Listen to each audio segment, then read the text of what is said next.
حضرت کو آپ جناب کہا نا تو کہیں گے یار یہ ناراض سا لگ رہا ہے میرے سے کچھ، یہ کیا معاملہ ہے؟ ایسا ہی ہے نا سر حضور؟ یہ وہ اپنائیت جو ہے نا، یہ خدا کی رحمت کے سوا کچھ بھی نہیں ہوتی، کچھ بھی نہیں۔ وجہ یہ کہ وہ جو ابو لہب کی بدبخت تھی نا بیوی جمیلہ، تو اس نے کہا کہ دکھائیں جناب کوئی جادو دکھائیں، زمین پہ تو چلتا ہے اس کا جادو، کریں۔ وہ چاند جب شک ہوا نا تو اس کا آرگومنٹ یہ نہیں تھا کہ یہ نبی ہے، یہ تمہارے لیے والا آرگومنٹ نہیں تھا، اس نے کہا یہ بڑا جادوگر ہے، اس کا آسمانوں پہ بھی جادو چلتا ہے۔ جس کے اوپر اللہ کی رحمت نہیں ہے نا وہ بدبخت ہے، وہ بدبخت ہے۔ اس لیے اللہ کا شکر ادا کریں کہ اللہ نے آپ کو اس امت میں پیدا کیا۔ حضور اس بات کو پورا کیجئے۔ اس میں یہ کہ اکرمہ بھاگ رہا ہے، اس کی بیوی آئی دریا کی پناہ طرف، مانگ رہی ہے سمندر پہ، سمندر کے راستے سے، تو اس نے یہ کیا کہ حضور سے کہا کہ صاحب آپ اکرمہ کو جو ہے امان دیں گے؟ آپ نے فرمایا بالکل دیں گے، اس کو بھی دیں گے۔ تو کہنے لگے کہ پھر اگر وہ مجھ سے پوچھے کہ بھئی اس کی نشانی کیا ہے، تو آپ نے کملی مبارک تو دنیا جانتی تھی، آپ ہائے اتار کر دے دی۔ کہنے لگے یہ لے جاؤ اور یہ ضمانت کے طور پہ لے جاؤ کہ اس کو آئے۔ یار کیا بات ہے۔ یہ وہاں وہ کشتی میں سوار ہو گیا تھا، اچھا کشتی میں وہ سوار ہو گیا تھا۔ اب اس نے اپنا دوپٹہ جو ہے وہ لے کے شاخ پر لہرایا۔ تو عرب میں یہ قاعدہ تھا کہ اگر کوئی خاتون اپنا دوپٹہ لہراتی ہے اس کا مطلب وہ کسی پریشانی اور مشکل میں ہے۔ وہ فوراً واپس آیا، کہنے لگا کیا؟ کہنے لگا میں نے پناہ اب ہوتا ہی نہیں، اب کیا لہرانا؟ کہنے لگا میں پناہ حاصل کر لی ہے۔ کیا ضمانت کر لے گی چادر؟ آ رہا ہے۔ اب اس نے کہا کہ اب میں ایسے نہیں جاؤں گا، میرے دونوں ہاتھ اپنے دوپٹے سے یعنی باندھو، چونکہ میں قیدی بن کے جاؤں گا۔ حضور نے دیکھا دور سے، ارشاد فرمایا کہ ایک سردار کا بیٹا آ رہا ہے، خود بھی سردار ہے، تو اٹھ کے اس کا استقبال کرو۔ سارے صحابہ کرام جو اٹھ کر کھڑے ہو گئے، اور اس کے بعد اکرمہ آیا اور حضور نے خود اپنے دست مبارک سے اس کے بازو کھولے اور کہا کہ یہ سرداروں کے آنے کا طریقہ تو نہیں۔ اور پھر بڑے بڑے جہادوں میں شامل ہوا۔ نہیں، پھر اس نے دعا کے لیے درخواست کہا کہ یا رسول اللہ میرے لیے ایک دعا فرما دیجئے کہ میں نے میری جتنی زندگی کفر کی حالت میں گزری ہے اتنی ہی اسلام کی سربلندی کے لیے میں کام کروں۔ تو حضور نے دعا فرما دی۔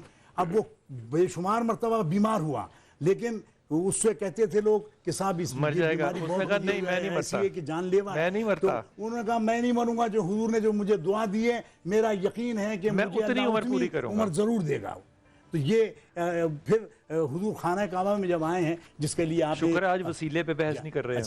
اچھا طلحہ، جو میں عثمان بن طلحہ، جب حضور بھائی اس نے رسول کی بات پہ یقین کیا ہے، زندگی دینے والا اللہ ہے، اللہ ہے۔ اچھا اس کے بعد یقیناً بات اس نے حضور کی مانی ہے، مانی اس نے حضور اور کی، حضور سے دعا کروائی، اور یہ یقین تھا اس کا کہ یہ حضور پوری کی ہوگی، دعا رد نہیں ہو سکتی، وہ دعا قبول ہی قبول ہے۔ اب حضور جب خانہ کعبہ میں آئے تو آپ نے پوچھا کہ عثمان بن طلحہ کہاں ہیں؟ عثمان بن طلحہ کون ہے؟ یہ وہ کلید بردار ہیں جو خانہ کعبہ کے ہیں۔ اور حضور جب ہجرت کر رہے تھے تو چابی اس مانگی رات تھی، میں آپ نے کہا کہ مجھے 2 رکعت نفل پڑھنے دو، خانہ کعبہ کا دروازہ کھول دو۔ اس نے کہا نہیں نہیں نہیں، سے دھکے دے کے نکال دیا، کہا میں نہیں کروں گا۔ اب اس کے ذہن میں وہ پوری فلم گھوم رہی ہے کہ صاحب جو ہے میں نے کیسے حضور کے ساتھ اب وہ آئیں گے، مجھ سے چابی کیسے چھینیں گے، بس ہاں چابیاں لے کر وہ کہا کہ کہاں ہے، عثمان کو پیش کیا گیا۔ تو اس نے کہا کہ چابیاں کہاں ہیں؟ حضور نے اپنے دست مبارک میں لی اور اس کے بعد اس کی تھوڑی میں ہاتھ دیا، اس کو چہرے کو بلند کیا، کہنے لگے کہ کیا اب بھی ایمان تمہارے دل میں نہیں گھر کر رہا ہے؟ تو وہ سر جھکاتے ہوئے کہا کہ حضور میں مان تو گیا ہوں کہ اللہ واحد اللہ شریک ہے۔ اس کے بعد حضور نے کہا کہ آج یہ چابیاں میں جس کو دوں گا قیامت تک اس کے خاندان میں رہے۔ اب ہر صحابی کے دل میں یہ خواہش، اور آج بھی عباس کے دل میں خواہش کے ساتھ یہ چابیاں آپ عنایت کر دیں۔ سقایا تو تھا ان کے پاس، حضرت عباس کے پاس، کہ وہ پانی پلانے کی خدمات تھی، لیکن چابی جو ہے یہ بڑا اعزاز تھا۔ تو عثمان بن طلحہ جو ہے اس سے چابیاں لے کر حضور جب یہ ارشاد فرما رہے تھے، اور ہر صحابی چاہ رہا تھا کہ ہمارے یہ اعزاز ہم کو مل جائے، لیکن حضور نے ارشاد فرمایا کہ عثمان بن طلحہ کو وہ چابیاں دے دی، کہنے لگے اچھا یہ کمال بات ہے کہ جو چابی رسول پاک صلی اللہ علیہ وسلم نے دی عثمان بن طلحہ کے خاندان کو، آج بھی بنی شیبہ کا جو خاندان ہے، قبیلہ کہیں گے، بنی شیبہ کا جو قبیلہ، اس کو دی۔ وہ جو حضرت عباس کی جو کھڑکی تھی جو کہ مدینے کی طرف مسجد رسول کی طرف کھلتی تھی، وہ کھڑکی کا جو پرنالہ تھا اس کا پانی گرتا تھا، تو آپ نے اتار لیے تھے مدینہ طیبہ کا نا, تو وہ اتار لیا حضرت عثمان نے. جب پتہ چلا حضرت عمر خطاب نے اتار لیا, تو جب پتہ چلا تو آپ نے اپنے کندھوں پہ کھڑا کر کے کہا کہ اس کو واپس لگاؤ, مجھے نہیں پتا تھا. وہ جو ونڈو ہے اپنے ہاتھ دست مبارک سے لگایا.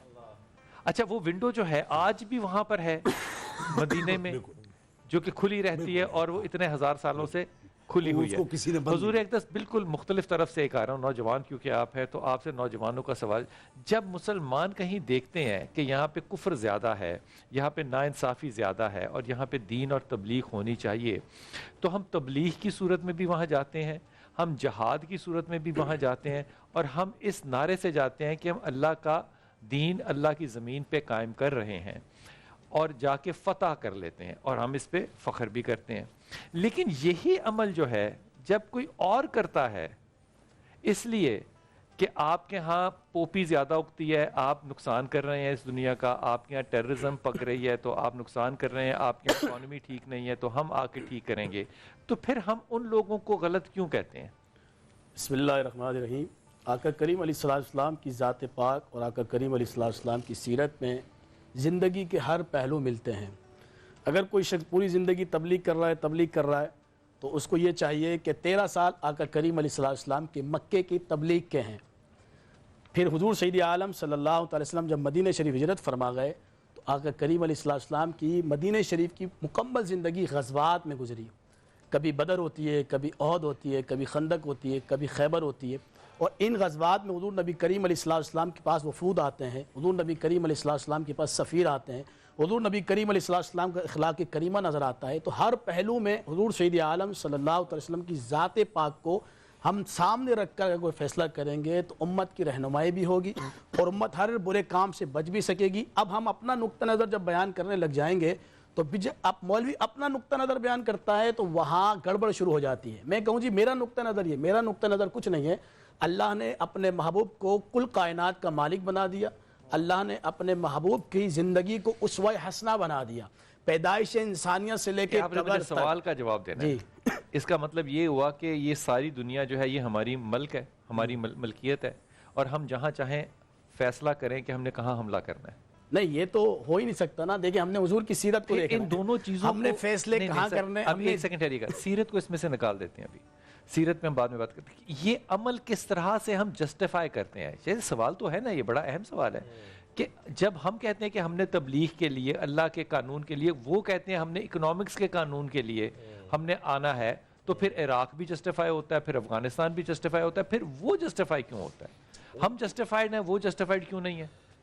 مثال کے طور پہ اس پہ دوسرا سوال پتہ کیا پوچھتے ہیں لوگ, وہ کہتے ہیں کہ جناب آپ ہر جگہ تبلیغ کے لیے جاتے ہیں, لیکن آپ کے ہاں اگر کوئی تبلیغ کے لیے آئے تو آپ کہیں گے کہ یہ مسلمان ملک ہے, یہاں تبلیغ نہ جائیں, تو وہ عیسائی ملک ہیں, ان کے ہاں تبلیغ کے لیے کیوں جاتے ہیں؟ یہ ہیومن رائٹس کے کوسچنز ہیں جو آج قوم کے نوجوانوں کے دلوں میں ہیں. لیکن اس میں دو باتیں آ گئیں. ایک یہ کہ عراق کیوں جاتے ہیں, افغانستان کیوں جاتے ہیں ان کی اکانومکس کو بہتر کرنے کے لیے, تو وہ تو صرف سلوگنز کی حد تک ہے, وہ تباہ کر کے آ جاتے ہیں, معلوم ہے کہ وہ کیا کرنے کے لیے جاتے ہیں, اچیو نہیں کر سکتے جس سلوگن. لیکن اگر ہم ابھی اس کو اچھے پیرائی کے اندر لیتے ہیں کہ وہ شرافت سے ہمارے پاس آ کر اپنا پیغام پہنچانے کے لیے آئے ہیں, اور ہم بھی اسی طریقے سے وہاں پر جا کر تبلیغ کرتے ہیں, تو قرآن نے اجازت دی اس چیز کی کہ فَبَشِّرْ عِبَادِ الَّذِينَ يَسْتَمِعُونَ الْقَوْلَ فَيَتَّبِعُونَ أَحْسَنَهُ اولئک الذین ھداھم اللہ واولئک ھم اولو الالباب. بشارت ہے ان بندگان خدا کے لیے جو قول غور سے سنتے ہیں. قول کے اوپر تھوڑی سی ڈیبیٹ ہے کہ قول سے مراد کیا ہے, لیکن اگر ہم اس کو لغوی معنی میں لیں کہ وہ باتیں سب کے غور سے سنتے ہیں. آپ کیا بات فرما رہے ہیں, آپ کیا بات فرما رہے ہیں, آپ کیا کہہ رہے ہیں, ہماری ذمہ داری بنتی ہے کہ سب کی باتیں غور سے سنیں, پھر کیا کریں, فَيَتَّبِعُونَ أَحْسَنَ, ان میں سے جو بہترین بات ہے اس کی پیروی کرو. ایسے بندوں کے لیے بشارت ہے جو سنتے سب کی ہیں اور بہترین کی پیروی کرتے ہیں. یہی وہ لوگ ہیں کہ جن کی پروردگار نے ہدایت کر دی, اور یہی صاحب. اس کا مطلب یہ ہوا کہ میں صرف غیر مذہب کی بات سننے پہ میری پابندی نہیں ہے, بلکہ میں دوسری مسلک کو بھی کافر نہیں سمجھ رہا ہوں, اس کی بات بھی سن رہا ہوں, اور پھر مجھے ان میں سے جو بہترین لگتی ہے میں اپنی عقل کے مطابق اس کو لے ہوں. اصل بات یہ کہ اپنے تھوڑی سی بات میں مکمل کر لوں. دیکھیں, ہر ایک کی بات کو انسان غور سے سنے, توجہ سنے کہ وہ کیا کہنا چاہ رہا ہے, اس کے بعد جو اس کے ذہن میں سوالات ابھرتی ہے اس کے سوالات کو کر سکتا ہے, اور یہی وہ طریقہ ہے جو حضور سرور کائنات کا بھی تھا, آل رسول کا بھی تھا. ایک یہودی آیا مولا متقیان کی خدمت میں اور کہنے لگا کہ اخبرنی عما لیس للہ, مجھے بتائیے کہ کیا کوئی ایسی چیز ہے جو اللہ کے لیے نہیں ہے؟ وَعَمَّا لَيْسَ عِنْدَ اللَّهِ، کوئی ایسی چیز ہے جو اللہ کے پاس نہیں ہے۔ وَعَمَّا لَا يَعْلَمُ اللَّهِ، کوئی ایسی چیز ہے جس کو اللہ بھی نہیں جانتا۔ تو باقی لوگوں نے کہا یہ تو کافر آدمی ہے، تو ایسی باتیں کر رہا ہے کہ اللہ کے پاس نہیں ہے، اللہ نہیں جانتا، ایسے کیسے ہو سکتا ہے؟ تو کہا تم ذرا توحید چیلنج ہو گئی۔ تم ذرا تحمل کرو، اس کی بات سمجھو، اور میں بتاتا ہوں اس کے جوابات قرآن کے اندر موجود ہیں کہ کوئی ایسی چیز ہے جو اللہ کے لیے نہیں ہے۔ وہ کیا چیز ہے؟ اللہ کے لیے شرک سزاوار نہیں ہے۔ واہ، پھر کہیے گا اللہ کے لیے شرک سزاوار نہیں ہے، شرک سزاوار نہیں ہے۔ اس نے کہا کہ کوئی ایسی چیز جو اللہ کے پاس نہیں، کہا ہاں ایک ایسی چیز جو اللہ کے پاس بھی نہیں، وہ کیا ہے؟